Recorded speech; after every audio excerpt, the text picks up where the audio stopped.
fala de uma vingança que parece ser planejada. Porque o Marcos Doval, no dia do aniversário e do lançamento do livro, ele ia lançar um livro também, e aí acontece tudo aquilo que aconteceu, Polícia Federal invadindo, busca e apreensão. Bolsonaro no dia 22. Gente, Bolsonaro no dia 22 tá muito claro que é um deboche. É um deboche, é falar assim, pronto, aí ó, bolsonaristas, dia 22 ele vai se tornar inelegível. Parece que até o Bolsonaro já sabe que ele vai se tornar inelegível. Porque é gritante, a gente vê que tem uma perseguição. E outra, dos 7 ministros, Raquel, que vão julgar o Bolsonaro, 5 foram indicados pelo Lula. E o relator, aí pra mim que tá, o relator é o Benedito Gonçalves. O Benedito Gonçalves que deu tapinha no rosto do Lula. Benedito Gonçalves que teve aquele áudio, né? Missão dada é missão cumprida. É missão dada é missão cumprida. E é ele que vai ser o relator do julgamento do Bolsonaro. É por isso que eu falo, que justiça é essa que a gente tem no Brasil hoje? Sabe o que tá me assustando? A cegueira deliberada da oposição, que hoje é a situação, né? Da oposição daqueles que estão sendo perseguidos e não percebem que amanhã alguém não precisa mais ser oposição para ter seus direitos completamente destruídos e destroçados. Aí eu vou fazer uma analogia do sapinho. O sapinho que é colocado numa panela. Essa panela vai fervendo, ela vai fervendo. E esse sapinho, ele só vai pular. Aliás, ele não vai pular da panela porque ele perdeu as forças. E aí vão achar que esse sapinho morreu porque a água estava fervendo. Mas não, ele morreu porque ele não teve a noção da deliberação. Qual era o momento oportuno para ele cair fora? Então, o que a gente percebe são direitos destruídos. São direitos destruídos. Eu não tenho leitura, eu não consigo compreender como as pessoas elas não se revoltam com decisões contrárias à lei. Quando a gente fala, por exemplo... Não, a esquerda está comemorando, Raquel. Mas, um exemplo mas básico. Ele se esquece, como você falou, que amanhã pode ser eles. Não, mas assim, um exemplo Quando básico... eles comemoram a cassação do Deltan, amanhã pode ser eles. Mas Eles estão esvaziando as forças do Congresso Nacional. E um poder que deveria emanar do povo, não está emanando do povo, está emanando do Supremo Tribunal Federal, que é o poder mais forte que tem. Mas sabe o que é muito angustiante? Soltaram um dos chefões do PCC, absolveram, saiu pela porta da frente. Ele estava em RDD, ele estava apenado com mais de 10 anos de reclusão, o Batatinha. Por quê? Porque a abordagem policial, meramente pelo nervosismo, isso tá na sentença, foi publicada essa sentença, foi entendida como ilegítima. E aí a gente fala em garantismo penal, vamos falar em Ferraioli, para aqueles que defendem o garantismo penal. Ferraioli não defende a impunidade. O garantismo penal não defende alargar e deixar a sociedade completamente abandonada, à mercê e aprisionada, porque a criminalidade está solta. Então, que a gente vê isso, a gente percebe essa inversão de valores, essa situação em que hoje a gente, essa crise de identidade em podermos acreditar nas instituições de Estado, ela está cada vez pior. Hoje o cidadão não consegue mais acreditar em instituições de Estado. Por quê? Porque não estão cumprindo as suas obrigações de acordo com a lei. Eu estou falando lei. É isso. Que é o que o Pavinato, que já vai estar aqui com a gente, o Pavinato já vai estar aqui com a gente, ele fala que rasgaram a Constituição. Não, a PM não pode abordar, quem é que pode abordar? Todo mundo... Que, Paulo? Nós temos 2 advogados aqui. O que a doutora Raquel Galinatti estava falando justamente é de uma abordagem da Polícia Militar, salvo engano, da rota. E aí o juiz, ele resolveu interpretar a lei do jeito que ele quer, falando que jamais poderia revistar o carro porque o suspeito se mostrou nervoso. Olha, se a Polícia Militar não pode abordar porque acha um indivíduo suspeito, quem é que vai poder abordar?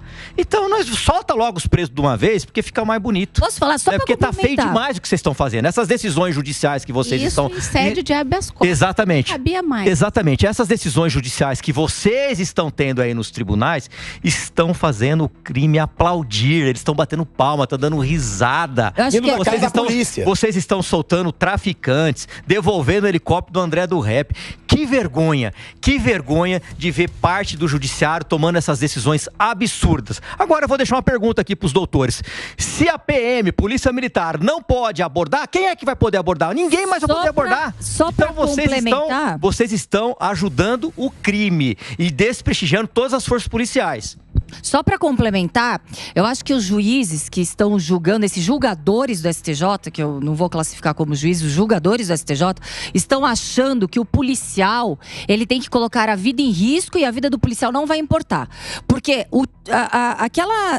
aquele sexto sentido, aquela sensação tirocínio, de que algo está errado, não conta, porque ele tem que estar de forma ostensiva, mostrando uma arma ou uma droga. Então, se o camarada está armado, e claro, ele tá vendo a polícia ali no entorno, ele vai aparentar o nervosismo. Isso até uma criança tá percebendo o que é o nervosismo. Como o policial não vai perceber?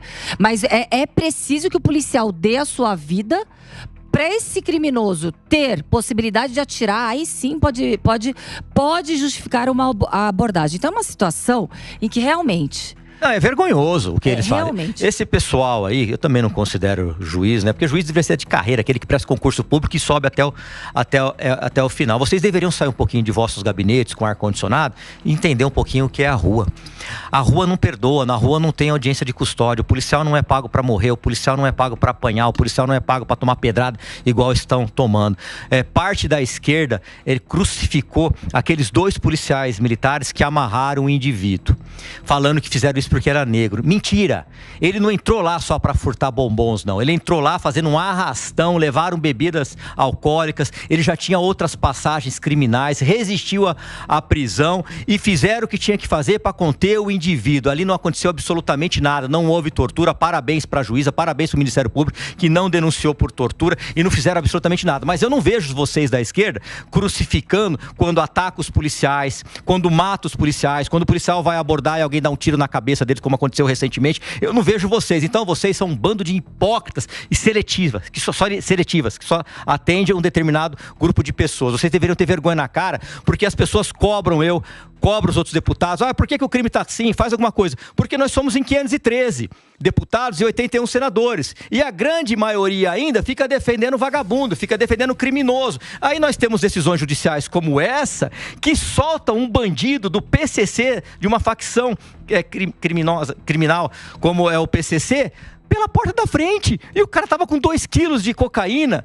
Que é isso? Que país é isso? 2 quilos não é pra uso. Não é pra uso. Não é pra... É uma vergonha. Isso é um tapa na cara da sociedade. É uma vergonha. Vocês deviam ter vergonha na cara. Vocês estão ajudando o crime. Vocês têm que se posicionar. Vocês têm que ser imparcial. A polícia militar pode abordar sim. E o nervosismo é causa de fazer uma abordagem sim. Agora, foi gritante, Ilhadão. esse caso foi gritante. Não há como você argumentar a favor dessa decisão. Primeiro que os meios utilizados já foram errados. Não se usa um habeas corpus para poder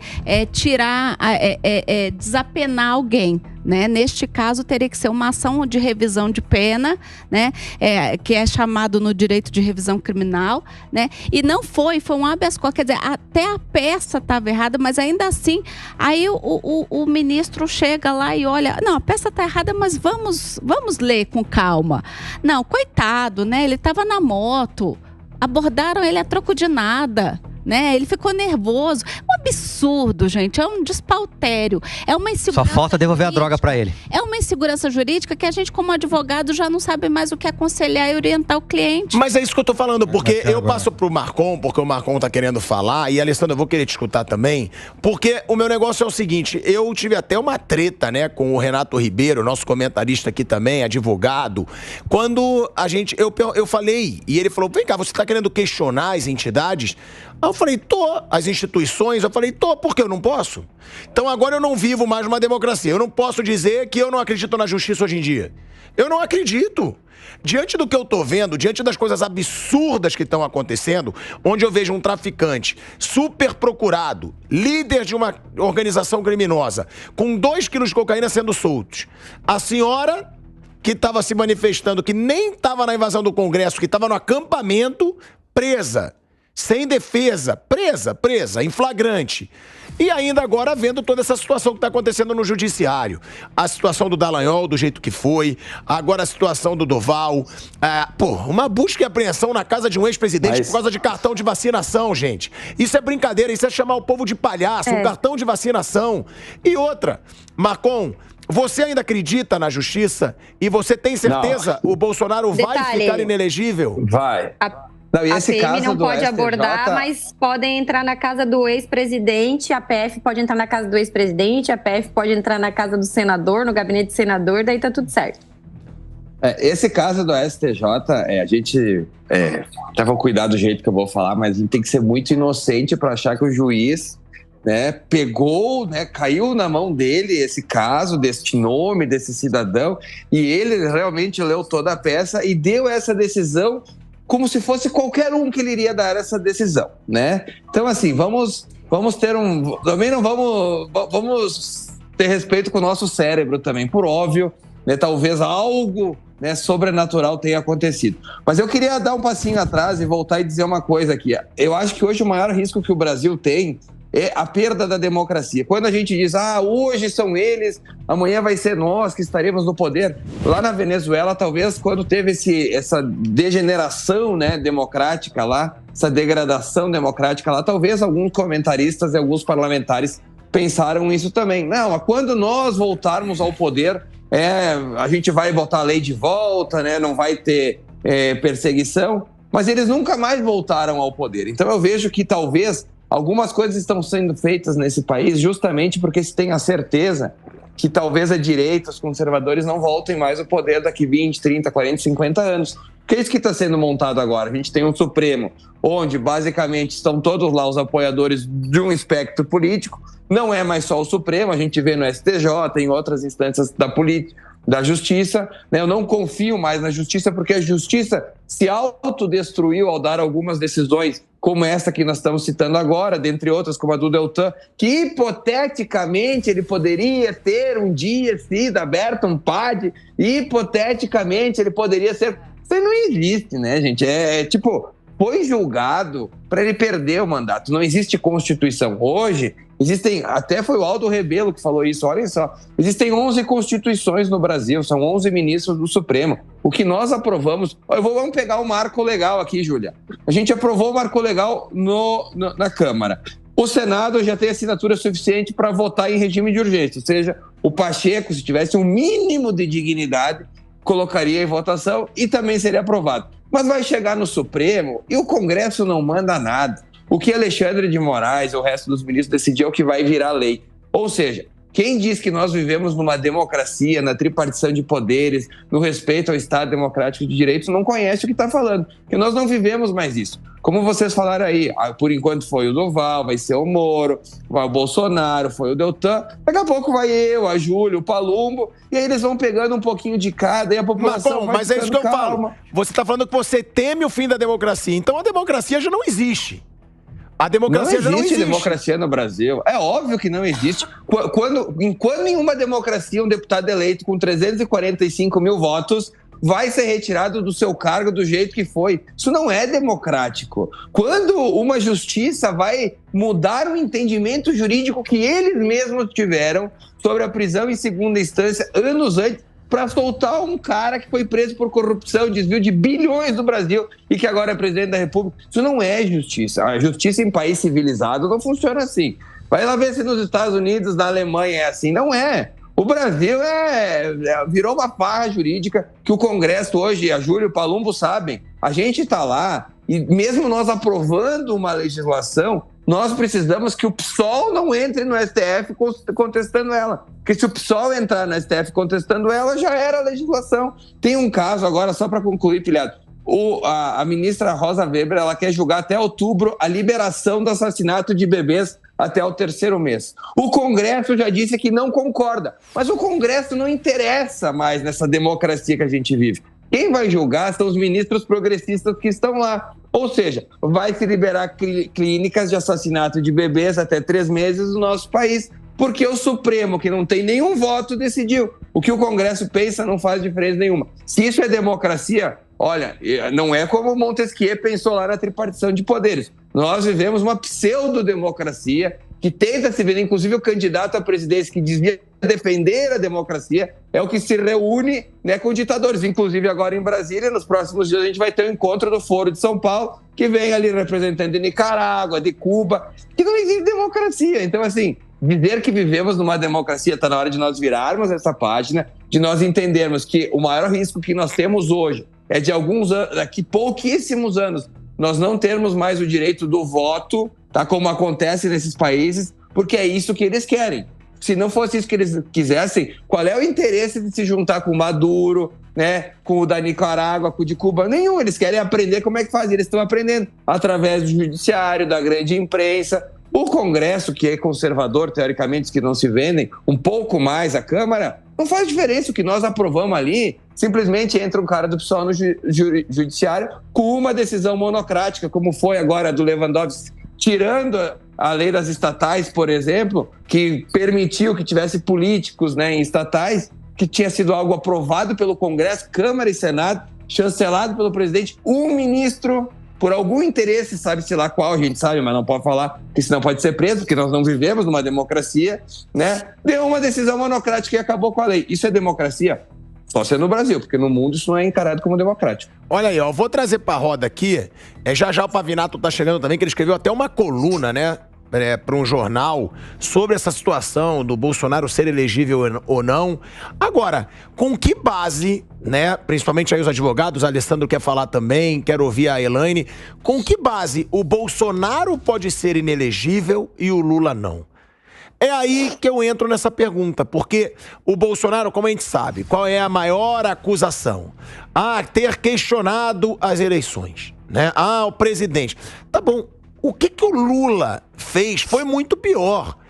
Mas o Lula não tem nada aprovado contra ele. Gente, eu não vou entrar nesse mérito, foi condenado em 3 instâncias, foi preso, mas tem um governo repleto de escândalos de corrupção, tem um governo onde ministros foram presos, onde o diretor da Petrobras foi preso, delações premiadas, eu não escuto mais falar dessas delações premiadas, as pessoas assumindo corrupção no governo Lula.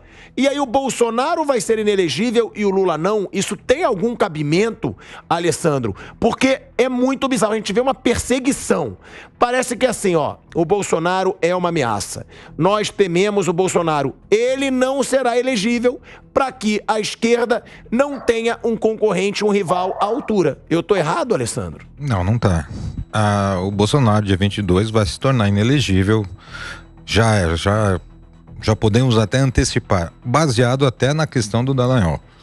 Se o caso dele que nós discutimos domingo passado já foi por uma suposição de crimes de reclamações, que tinham 15 reclamações que não tinham sido virados processos. Em cima dessas, o mandato dele foi cassado. Obviamente que a decisão do dia 22 será a inelegibilidade do próprio presidente. Isso eu acredito que vai ser o que vai sair sacramentado.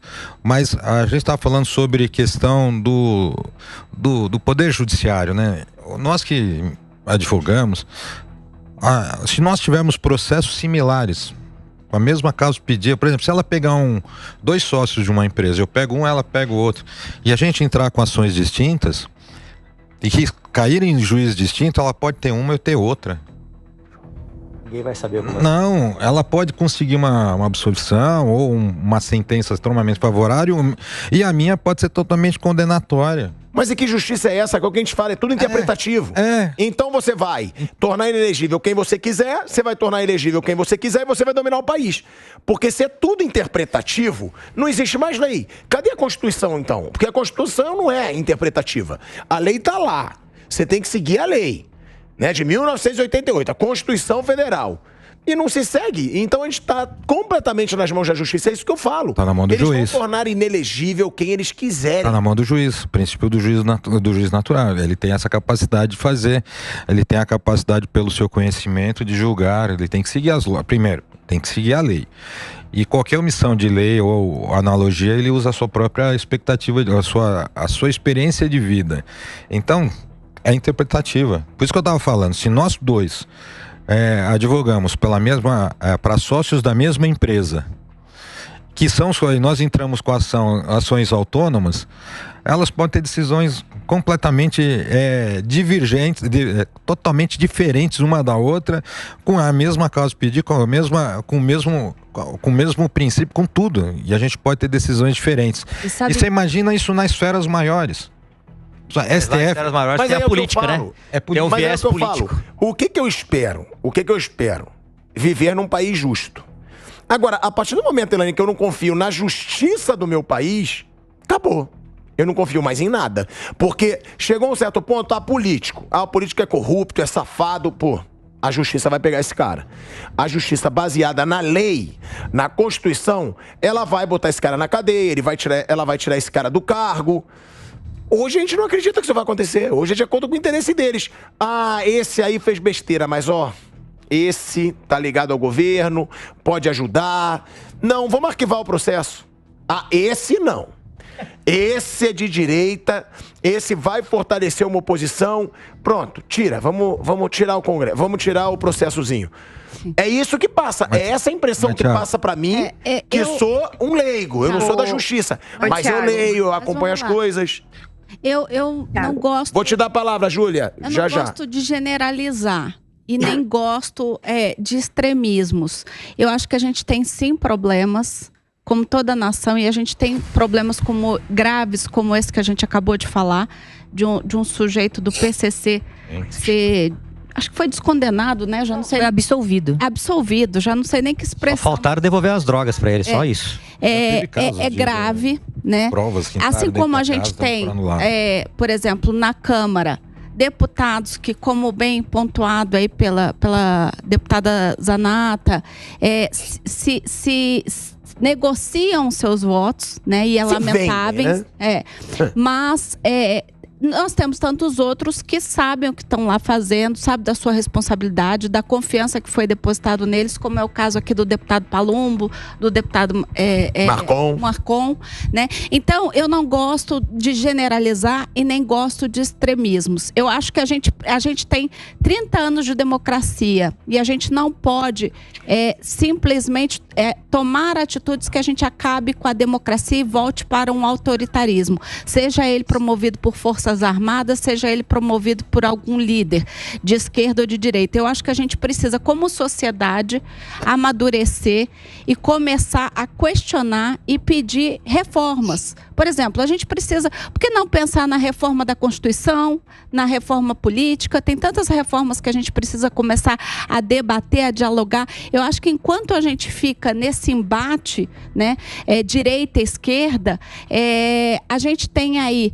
né, um Arthur Lira negociando reforma ministerial, negociando emendas, e quem está perdendo é o povo e quem está lá em Brasília se dedicando a fazer o certo. Então, acho que a gente precisa começar a sentar e dialogar mais, a parar de bater e dialogar mais. Como é que a gente muda esse judiciário? Sempre quando fala parar de bater, sempre quando se fala parar em bater, liga-se à direita.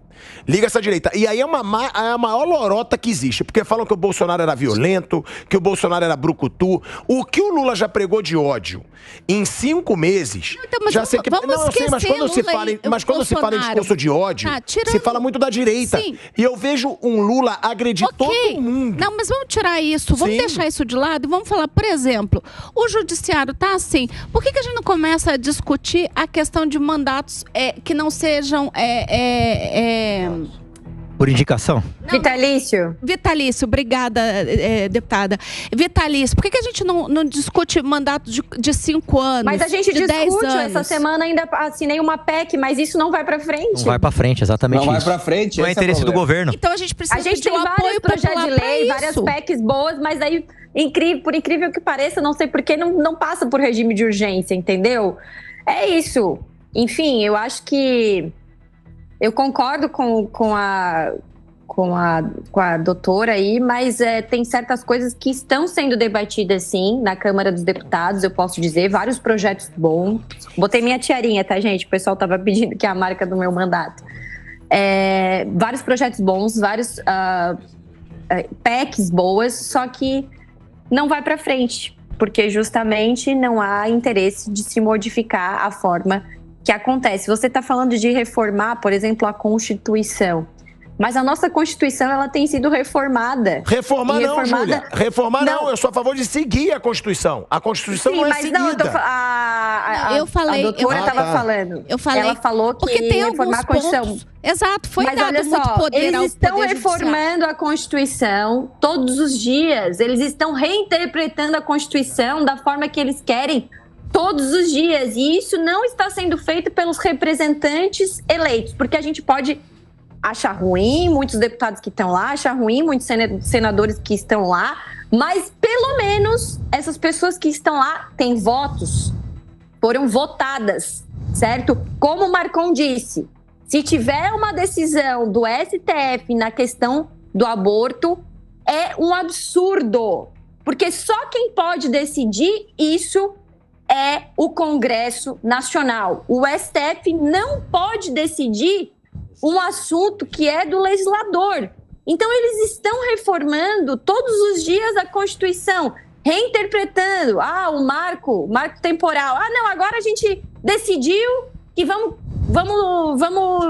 não vale mais a Constituição de 88, vamos demarcar mais terras indígenas, o contrato que a gente fez lá atrás não vai valer mais, por vontade do STF. Então, é uma insegurança jurídica nesse país, já não é de hoje, não é de governo A, governo B, faz muito tempo. E isso prejudica a nossa democracia, que, como a senhora falou, é jovem ainda, né?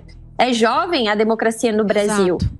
Então, isso vai prejudicando, vai minando, vai tirando a esperança das pessoas. Inclusive, eu queria só uma pausinha aqui para ler uma parte desse livro aqui, O Inquérito do Fim do Mundo, que fala, que eu estava lendo hoje e me lembrou muito a situação que eu escuto das pessoas na rua. Não é a deputada Júlia que está falando, é o que eu escuto todos os dias. Eu estou todo dia. Hoje eu fui almoçar numa igreja, numa festa de igreja aqui em Içara, um município do lado da minha cidade, em Criciúma. Eu sou uma deputada que fico muito presente na base também. Me viro em 1000 para estar em Brasília no plenário, que eu gosto de acompanhar tudo no plenário, porque as coisas mudam muito rápido, né? O Marcon sabe, o delegado Palumbo sabe, então eu tento ser bem presente lá, mas também aqui para eu não perder esse vínculo com as pessoas e saber o que as pessoas estão pensando. Então, nesse livro tem aqui, mas o que acontece quando, por alguma razão, o anseio universal pela premiação do bem e a punição do mal não é realizado pela justiça humana? O que acontece quando os bandidos, os ladrões, os corruptos, os estupradores, os pedófilos e os assassinos não recebem a justa sanção? Meus amigos, aí acontece algo terrível. Quando a justiça não funciona, a sede e a fome mencionada por Jesus, porque antes ele cita uma parte da Bíblia, continuam existindo e precisam ser saciadas por algum método. Eis que esse método é a transformação dos inocentes em culpados, que é o que a gente está vendo acontecer hoje nesse país.